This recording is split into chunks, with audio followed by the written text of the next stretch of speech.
Jezabel na Bíblia, o que podemos aprender com sua história? O nome Jezabel cria um visual que qualquer um reconheceria.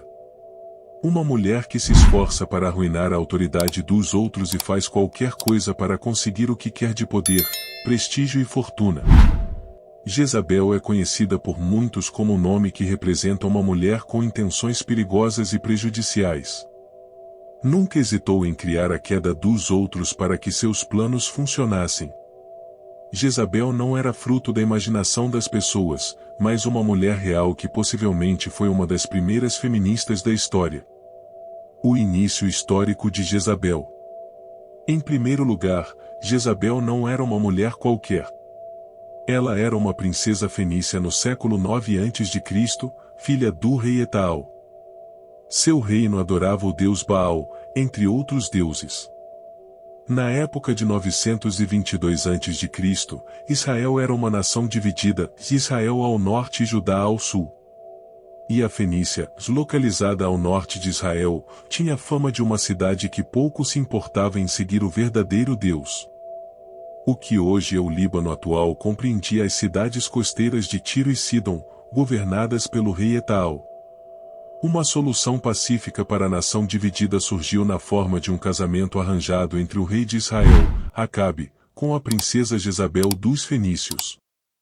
Jezabel aparece pela primeira vez na Bíblia em 1 Reis 16 verso 31, declarada como filha de Etaal, rei dos Sidonios em vez dos Fenícios. Além disso, este é também o ponto da Bíblia onde o casamento entre Jezabel e Acabe está descrito. A mudança de Jezabel do reino de Acabe. Após o casamento com Acabe, logo ficou claro que Jezabel não estava disposta a deixar sua adoração a Baal só porque estava em um novo reino. Como afirmado em 1 Reis 18 versos 4, a rainha Jezabel continuou adorando Baal em sua nova casa, apesar de irritar os habitantes de Israel. Ela até trouxe 800 profetas de Baal ao reino para encorajar a adoração de Baal por outros. Quando os profetas de Deus se levantaram contra a adoração de Baal por Jezabel, ela os matou. Vemos como um massacre em 1 Reis 18 versos 4, o suficiente para que Obadias precisasse esconder 100 profetas em cavernas para evitar a morte deles nas mãos de Jezabel.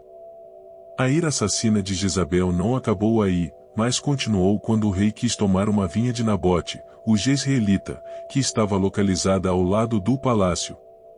A recusa de Nabote em dar a vinha que estava em sua família por anos levou Acabe a entrar em depressão. Com isso, a rainha Jezabel tomou o assunto, novamente, em suas próprias mãos. Ela disse ao rei Acabe que se levantasse e comesse enquanto ela entregaria a vinha em suas mãos. O que ela fez aconselhando 2 homens a acusar falsamente Nabote de blasfemar contra Deus e o rei. Logo após isso, ela pediu que ele fosse apedrejado até a morte. A proclamação de Elias para o rei Acabe e a rainha Jezabel. Na mesma época, Israel também estava passando por uma seca. O rei Acabe e Obadias estavam tentando encontrar água e grama para manter vivo o gado da cidade. Foi enquanto Obadias procurava água e comida que ele encontrou o profeta Elias. Em 1 Reis 17, Elias profetizou que uma seca seria enviada devido às ações de Jezabel. A traição cometida pelo rei Acabe e Jezabel encorajou a seca criada por Deus. E Elias expressou a proclamação de Deus de que o assassinato de Jezabel de seus profetas e Nabote significava que suas mortes também eram iminentes. 1 Reis 21 verso 19 afirma que assim como o sangue de Nabote foi lambido pelos cães após sua morte, o sangue deles também seria lambido pelos cães. Quando o rei Acabe ouviu essa proclamação, ele imediatamente começou a jejuar e lamentar, arrependendo-se do que havia feito ao Senhor. Essa exibição levou Deus a reverter a destruição que viria durante a geração do rei Acabe, a ser cumprida na geração de seu filho. O fim de Jezabel. O registro da morte de Jezabel aparece no livro de 2 Reis 9 versos 30 a 37, após a nomeação de Jeú como rei. Ele assassinou o filho de Jezabel, matando os que pertenciam à casa de Acabe, bem como os simpatizantes de Jezabel. É dito em 2 Reis 9 verso 30 que Jezabel, sabendo que Jeú estava vindo para matá-la, adornou-se com roupas finas e maquiagem e esperou por ele olhando pela janela de seu quarto. Quando ela viu Jeú se aproximar pelo portão, ela perguntou se a paz era o que ele veio trazer, seguido por chamá-lo de o assassino de seu mestre ou em referência ao seu filho morto. Jeú perguntou aos eunucos se eles estavam do seu lado. 2 ou 3 olharam para Jeú e então ele ordenou que a jogassem pela janela. Ela morreu e quando os homens vieram enterrar seu corpo, tudo o que se encontrou foi seu crânio, pés e mãos. A profanação de seu corpo refletiu a profecia anterior de Elias de que os cães lambem o sangue de Acabe e rasgam a carne de Jezabel.